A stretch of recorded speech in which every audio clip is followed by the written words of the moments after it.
Bonjour à tous et bienvenue à ce nouvel épisode de la rubrique de l'ergo. Je suis Lisa, ergothérapeute au bureau d'études d'Alter Eco Santé. Une fois n'est pas coutume, aujourd'hui c'est moi qui vais animer cet épisode parce que nous avons choisi de vous présenter une invitée spéciale. Je suis avec Marion Loz qui est EAPA, enseignant en activité physique adaptée. Bonjour Marion. Bonjour Lisa, bonjour à tous, merci de m'avoir invitée. Avec plaisir. Donc on a choisi de vous présenter Marion et de faire cette rubrique-là parce que vous allez voir, Marion a beaucoup à nous dire sur des sujets que nous avons abordés dans de précédentes rubriques comme l'entretien des capacités, le maintien de l'autonomie ou la prévention des TMS. Donc je vous propose de poser vos questions dans le chat, nous répondrons à l'une de vos questions en fin de rubrique et nous allons donc commencer avec Marion. Donc Marion, ma première question pour toi, c'est qu'est-ce que le métier d'EAPA et en quoi ça consiste ? Alors, l'enseignant en APA intervient auprès de tout public dont l'aptitude physique, psychologique et sociale diminue sa participation individuelle et collective et son activité physique.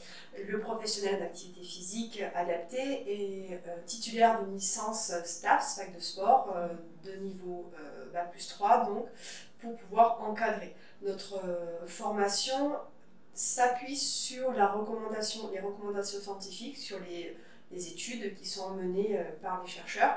Et on s'appuie aussi sur des évaluations biopsychosociales, des évaluations des capacités physiques des personnes avant d'intervenir. Ouais. D'accord, donc comment ça se passe ? Vous allez mettre en place une évaluation pour adapter ensuite le programme aux capacités, aux besoins de la personne. Exactement, en fonction de ses besoins, de ses attentes et de sa pathologie, parce qu'on intervient surtout sur des personnes qui ont des maladies chroniques, des personnes en situation de handicap, qui ont des difficultés d'adaptation ou d'insertion sociale, tout ce qui est vieillissement normal et pathologique. Donc on va prendre en compte tout son environnement, son univers, pour lui proposer, en fonction de ses attentes aussi, parce qu'on se base sur ce que lui a envie de faire et où est-ce qu'on peut l'amener, pour lui proposer un programme d'activité physique adapté, soit en collectif, soit en individuel, en fonction de son souhait. Ok, d'accord. Et donc toi, tu travailles dans une association, il me semble. Est-ce que tu peux nous parler un petit peu de cette association et de ta pratique ? Oui, alors moi je travaille donc pour l'association MAVI, qui est une association d'enseignants en activité physique adaptée. On est basé essentiellement sur le Languedoc-Roussillon, donc le Gard, l'Hérault et l'Aude, où on a vraiment beaucoup de bénéficiaires. On est en sous format associatif, donc c'est des adhérents qui payent l'activité et qui viennent dans nos groupes. Mais on intervient aussi en Vendée depuis quelques années maintenant. Donc on est essentiellement sur ces 4 départements. On est 15 professionnels salariés de l'association et on intervient auprès de 1500 à peu près bénéficiaires, que ce soit des seniors essentiellement à domicile ou en EHPAD. On intervient aussi avec des malades chroniques, avec le sport sur ordonnance, beaucoup qui commence à se faire connaître, à se démocratiser. Et on intervient aussi avec les réseaux de santé, notamment de la prévention de l'obésité infantile sur le Gard, à Alès et sur Narbonne dans l'Aude, et tout ce qui est association de patients aussi. D'accord, ok. Voilà. Et est-ce que tu peux, donc, on a déjà traité sur différentes rubriques du maintien de l'autonomie par la sollicitation des capacités. Est-ce que tu pourrais nous parler des bénéfices de l'activité physique adaptée pour les bénéficiaires, pour les personnes qui pratiquent ? Oui, alors, nous dans l'association, on intervient essentiellement depuis très longtemps auprès d'un public de seniors qui soient, comme je vous disais tout à l'heure, soit autonomes à domicile et qui viennent donc dans nos cours collectifs, ou bien en institution, en résidence autonomie ou en EHPAD. Et donc là, ils sont dans l'établissement et ils viennent 1 heure par semaine sur nos séances d'activité physique. Donc les bénéfices sont multiples et retentissent sur la qualité de vie globale des bénéficiaires. On intervient donc, on voit d'un point de vue biopsychosocial une amélioration de la capacité physique générale des bénéficiaires, une augmentation de la force, de la souplesse, de l'équilibre, surtout c'est ce qui est travaillé énormément avec les seniors pour la prévention du risque de chute. Mais par rapport aux enfants qui sont en obésité infantile, on voit une amélioration significative du métabolisme de base, d'augmentation de la masse musculaire, et surtout on travaille avec les enfants sur la relation sociale, puisque il y a beaucoup de stigmatisation pour ces enfants, et donc on travaille avec eux sur l'acceptation de soi tels qu'ils sont. On travaille beaucoup avec l'amélioration, le sport sur ordonnance pour les personnes qui ont des maladies chroniques, donc sur l'amélioration de leur tolérance à l'effort. Et bien sûr, ça retentit aussi sur l'impact psychologique, sur l'estime de soi, la modification de la perception de son corps. Donc voilà, on est en séance collective pour aussi la prévention de l'isolement et l'acceptation du regard des autres, ça je l'ai déjà dit. Voilà, c'est quelque chose qui est par rapport aux aidants, parce que je sais que vous avez aussi ce public-là, vous, nous on a beaucoup d'aidants qui viennent dans nos séances d'activité physique parce que c'est leur sas. Un petit peu, on essaye de travailler en collaboration avec les aides à domicile pour que éventuellement l'aidant puisse venir à l'activité physique pendant qu'il y a quelqu'un au domicile avec l'aidé. Voilà, c'est vraiment le sas où pour 1 heure par semaine, on vient prendre du plaisir, on vient se concentrer sur soi, se faire du bien par l'activité physique et par la relation qu'on essaie d'instaurer dans nos groupes. Ok. Donc là, on voit bien par le biais avec tous ces exemples, enfin, la multitude de bénéfices qu'il peut y avoir de l'activité physique adaptée. On n'est pas seulement sur un bénéfice purement physiologique ou physique, c'est vraiment plurifactoriel. Ok, donc on comprend bien ça. Je crois que le APA peut également avoir un rôle dans la prévention, notamment auprès des aidants, qu'ils soient professionnels, familiaux, dans la prévention des TMS. Ça, c'est un sujet qu'on a abordé dans la précédente rubrique. Est-ce que tu pourrais nous parler du rôle de l'activité physique adaptée dans la prévention des TMS? Oui, alors l'activité physique adaptée dans la prévention des TMS est importante comme toutes les autres techniques de prévention de ces TMS. Elle ne peut pas être vue toute seule. Ce n'est pas une recette miracle, une activité miracle qu'on va mettre en place et puis ça, il n'y aura plus de troubles musculo-squelettiques pour les aidants ou les salariés. Non, c'est quelque chose qui vient en complémentarité des autres aides comme les aides techniques, l'adaptation du poste ou du logement pour les aidants. Donc c'est vraiment quelque chose qui doit être en complémentarité. Par contre, ça ne doit pas être minoré. Ça doit être au même point. C'est important d'avoir des aides pour la manutention de l'aider. C'est important d'avoir une adaptation du poste de travail à hauteur des yeux, comme on a vu dans ton bureau tout à l'heure. Mais ça vient aussi quelque chose qu'on agit sur soi directement. Donc c'est quelque chose qu'on doit faire par nous-mêmes. Donc l'activité physique en prévention des TMS, c'est comme en préparation d'une pratique sportive. Il y a une phase d'échauffement, de renforcement musculaire et d'étirement. Donc ça, c'est vraiment important. Donc, échauffement, renforcement musculaire, étirement. Donc on va reprendre tout ça. Qu'est-ce que tu peux nous dire sur l'échauffement? Comment ça se passe? Alors, l'échauffement, comme j'ai commencé à évoquer un petit peu tout à l'heure, dans une pratique physique, beaucoup de sportifs ou de pratiquants d'activité physique, parce que c'est pas que du sport, l'activité physique, ça c'est important de le dire, on va pas forcément partir à froid, faire un effort important. Il y a toujours une montée en température, une montée en charge avant de vraiment se lancer sur l'activité. Et ça, c'est important d'en avoir conscience. Pourquoi ce qu'on fait naturellement en dehors dans notre cadre de pratique physique, pourquoi alors que j'ai un métier contraignant ou un métier qui me fait porter des charges lourdes, pourquoi je ne m'appliquerai pas ce principe d'activité physique sur mon travail. Donc du coup, c'est important d'avoir en complémentarité, tout à l'heure ce que je disais des techniques de prévention, d'avoir un échauffement qui correspond à ce qu'on va faire derrière, à l'effort qui va être produit pendant le travail. Donc l'échauffement peut être de 3 manières. Être actif, c'est moi qui agis sur le réchauffement de mon corps, comme par exemple l'augmentation progressive de la température par un échauffement, donc des mouvements qui vont nous réchauffer petit à petit. Et la deuxième façon, c'est l'échauffement passif, où là par contre, je vais utiliser des techniques extérieures pour me réchauffer, donc une douche chaude, le soleil, des habits chauds si je travaille à l'extérieur pour éviter de me refroidir. Et le troisième, c'est l'échauffement mental psychologique. Avant de faire tout effort, les sportifs, ceux qui font l'activité physique, visualisent ce qui va arriver. Et ben, dans le cadre du travail, c'est pareil. Si on sait qu'on doit mobiliser une personne, si on doit l'aider pour sa toilette, il vaut mieux anticiper avant mentalement les gestes qui vont être faits, comment est positionnée la chambre ou la salle de bain pour dire, voilà, je vais devoir passer par là, j'anticipe, qu'est-ce que ça va induire sur mon positionnement. Donc ça, c'est très important d'avoir un échauffement physique, mais mental aussi de ce qui va m'arriver, afin effectivement d'éviter les blessures et d'avoir prévu le maximum de choses à l'avance. D'accord, donc un échauffement en amont de l'effort physique, donc un échauffement qui soit actif, passif et mental à la fois. Ouais. Ok, d'accord. Tu nous avais aussi parlé du renforcement musculaire. Oui, alors, avoir une conscience que son niveau, son aptitude physique pardon, a un retentissement général sur sa vie quotidienne et notamment ce qui a été vu dans les études sur lesquelles on s'est basé pour créer cette rencontre de ce matin, les études montrent, maintenant qu'on en parle c'est évident, que les personnes qui sont les plus sédentaires ont le plus de risques de blessures derrière.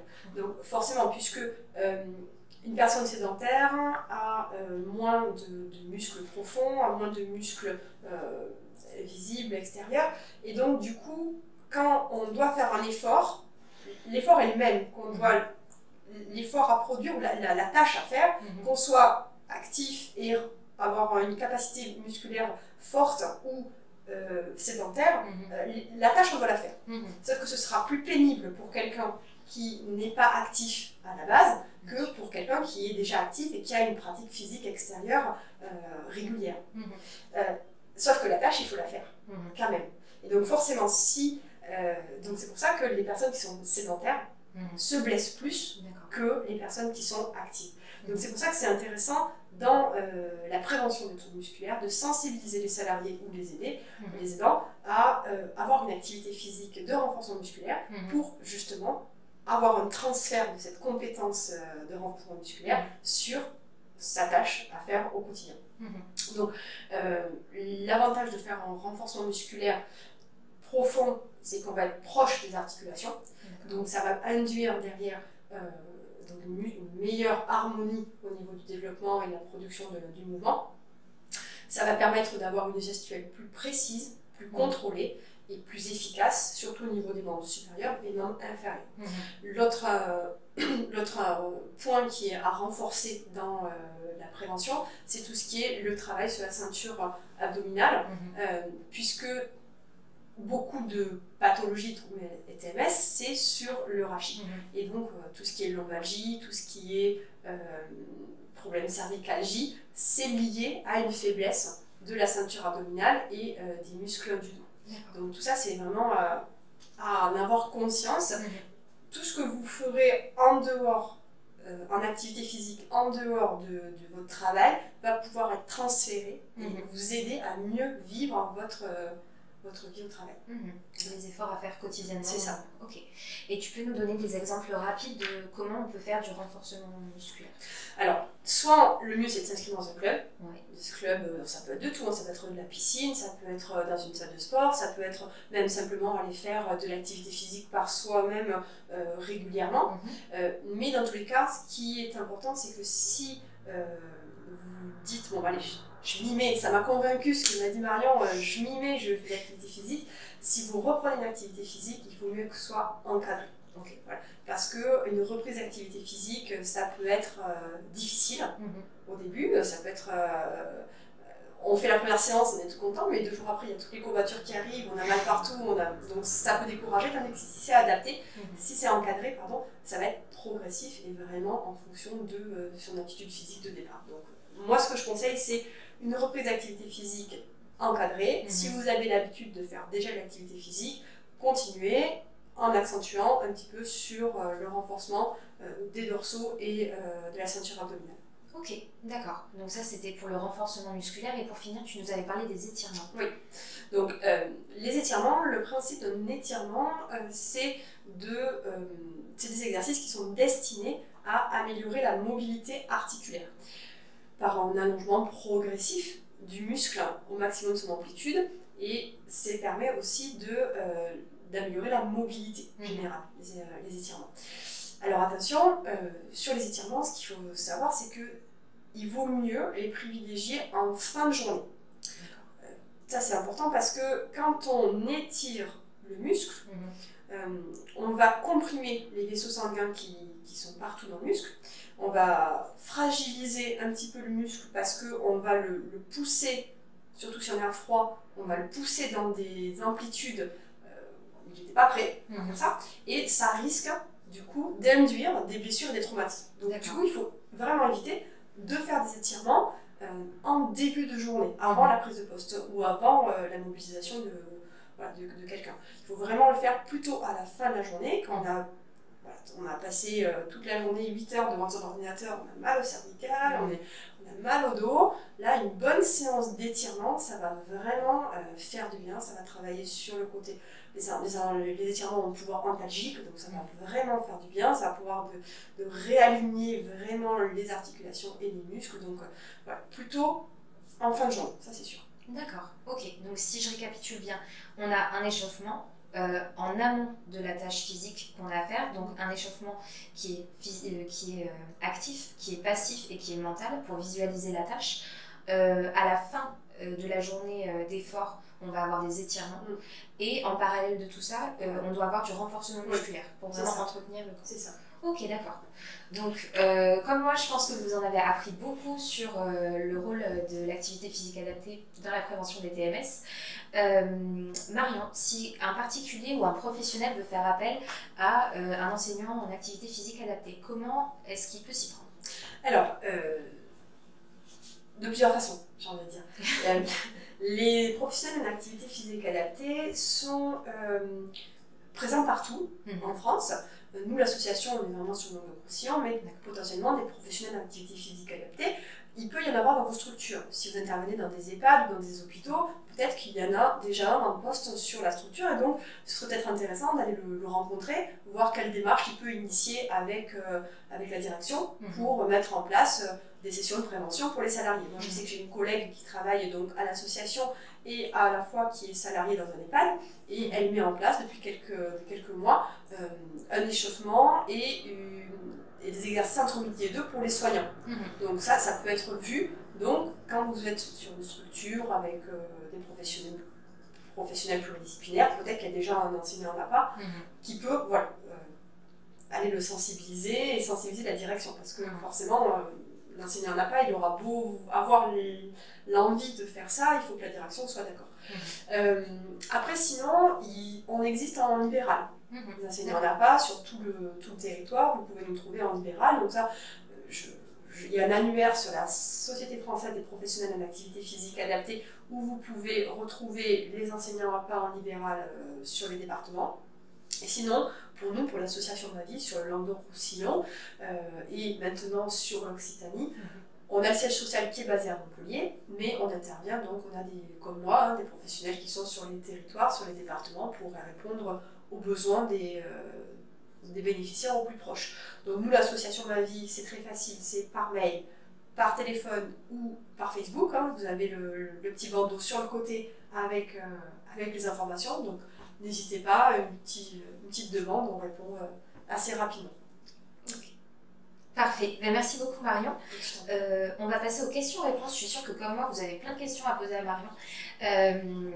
En attendant que vous posiez vos réponses et qu'Océane nous les transmette, on va récapituler un petit peu. Donc, vous savez, vous avez compris, suite à cette rubrique, que vous soyez aidant professionnel ou familial ou bien bénéficiaire, personne aidée, l'activité physique, quand elle est adaptée aux besoins et aux capacités, elle peut avoir toutes sortes de bénéfices. On l'a vu, que ce soit des bénéfices physiques, des bénéfices sur le plan social également, que tu avais bien développé tout à l'heure, sur l'estime de soi, sur le bien-être du soi.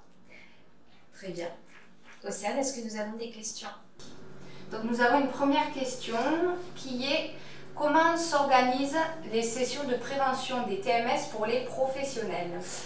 Alors, ça il faut voir, alors c'est compliqué, parce que donc soit c'est par je sais plus le nom, l'OCDE, là, l'organisme de formation de l'OPCO, voilà, ça a changé de nom. Soit c'est l'OPCO qui peut éventuellement, à travers des formations, faire des sensibilisations pour les salariés. Après, c'est vraiment la direction qui doit se rapprocher des professionnels d'activité physique. Moi, je pense que le plus facile, c'est pour les personnes qui ont déjà un enseignant en APA dans les structures, ça peut être du temps dégagé de cet enseignant en APA pour les salariés. Mais après, c'est vrai qu'à part passer par l'OPCO pour l'instant, et sinon le financement direct d'un enseignant en APA qui vient faire des interventions, pour l'instant, je n'ai pas trop connaissance de subventions ou de moyens de financement de de ça, quoi. Il faut travailler avec le CSE et... Ça, on l'avait bien vu dans l'épisode sur la prévention des TMS, que ça passait par un investissement des équipes, un investissement de la direction également, pour vraiment mettre en place un programme coordonné. Et qu'effectivement, après, il fallait voir les financements qui étaient possibles. Mais en tout cas, en parler peut-être à la médecine du travail, au CSE. Bon, visiblement, nous n'avons pas d'autres questions, c'est que c'était très clair. Merci beaucoup Marion merci pour l'invitation encore une fois. Avec grand plaisir. Merci à tous les spectateurs de ce live également. Je vous invite à nous retrouver pour le prochain épisode de la rubrique de l'ergo qui aura lieu en janvier. Et cette fois aussi, nous aurons un invité spécial. Ce sera le stade de rugby handisport de Toulouse. Voilà, donc je vous dis à très bientôt et merci beaucoup. Merci à tous.